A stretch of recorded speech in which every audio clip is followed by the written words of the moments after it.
ಸರ್ಕಾರದಲ್ಲಿ ಆಡಳಿತದಲ್ಲಿ ಇದ್ದವರು ಎಲ್ಲಾರನ್ನೂ ಸಮ ರೀತಿಯಿಂದ ಸಮಚಿತ್ತದಿಂದ ನೋಡುವಂತದ್ದು ಅವಶ್ಯಕತೆ ಇರ್ತದೆ.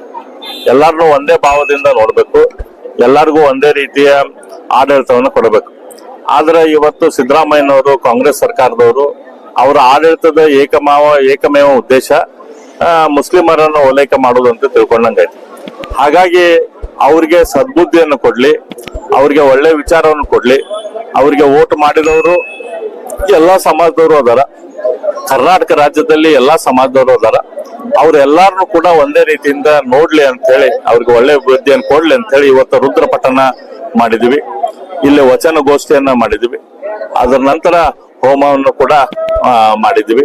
ಅದ್ರ ಮೂಲಕ ಅವ್ರಿಗೆ ಒಳ್ಳೆ ವಿಚಾರ ಕೊಡ್ಲಿ ಅಂತ ದೇವರಲ್ಲಿ ಬೇಡ್ಕೊಂಡಿದ್ದೇವೆ. ಕುರಾನ್ ಪಠಣ ಮಾಡೋದು ತಪ್ಪಲ್ಲ, ಎಲ್ಲಾ ಧರ್ಮದ ಆಚರಣೆ ಮಾಡೋದು ಕೂಡ ಸರಿ. ಆದ್ರೆ ಸರ್ಕಾರಿ ಕಾರ್ಯಕ್ರಮದಲ್ಲಿ ಕುರಾನ್ ಪಠಣ ಮಾಡೋದರ ಔಚಿತ್ಯವನ್ನು ನಾವು ಪ್ರಶ್ನಿಸುತ್ತೇವೆ. ಹಾಗಾಗಿ ಅದ್ರ ಬಗ್ಗೆ ನಮ್ದು ಪ್ರಶ್ನೆ ಐತಿ. ಅದ್ರ ಜೊತೆ ಬೇರೆ ಧರ್ಮಕ್ಕೆ ನೀವು ಯಾಕೆ ಗೌರವ ಕೊಡೋದಿಲ್ಲ, ಕೇವಲ ಮುಸ್ಲಿಮರ ಉಲ್ಲೇಖನ ಯಾಕೆ ಮಾಡ್ತೀರ ಅನ್ನೋದ್ರ ಬಗ್ಗೆ ನಮ್ದು ಇದು. ಆಮೇಲೆ ಕುರಾನ್ ಪಠಣ ಮಾಡುವಂತ ಸ್ಥಳ ಯಾವ್ದು? ಸಿದ್ಧಾರೂಢನ ಸನ್ನಿಧಿನ? ಸಿದ್ಧಾರೂಢ ಮಠ ಸನಾತನ ಧರ್ಮದ ಮಠ. ಅಲ್ಲಿ ಅದ್ವೈತ ತತ್ವ ಸಿದ್ಧಾಂತವನ್ನು ಬೋಧಿಸಿದವರು ಶ್ರೀ ಸಿದ್ಧಾರೂಢರು. ಅವರ ಮಠದಲ್ಲಿ, ಅವ್ರ ಪ್ರಾಂಗಣದಲ್ಲಿ ನೀವು ಕುತ್ಕೊಂಡು ಕುರಾನ್ ಪಠಣ ಮಾಡಿಸೋದು ಸರಿಯನ? ಯಾರನ್ನ ಓಲೈಕೆ ಮಾಡ್ಬೇಕು, ಎಷ್ಟು ಮಟ್ಟಿಗೆ ಓಲೈಕೆ ಮಾಡ್ಬೇಕು, ಅದರ ಬಗ್ಗೆ ಸ್ವಲ್ಪ ಆದ್ರೂ ನಿಮ್ಗೆ ಕಲ್ಪನೆ ಬೇಕಲ್ಲ. ಅದ್ರ ಬಗ್ಗೆ ನಮ್ದು ವಿರೋಧ.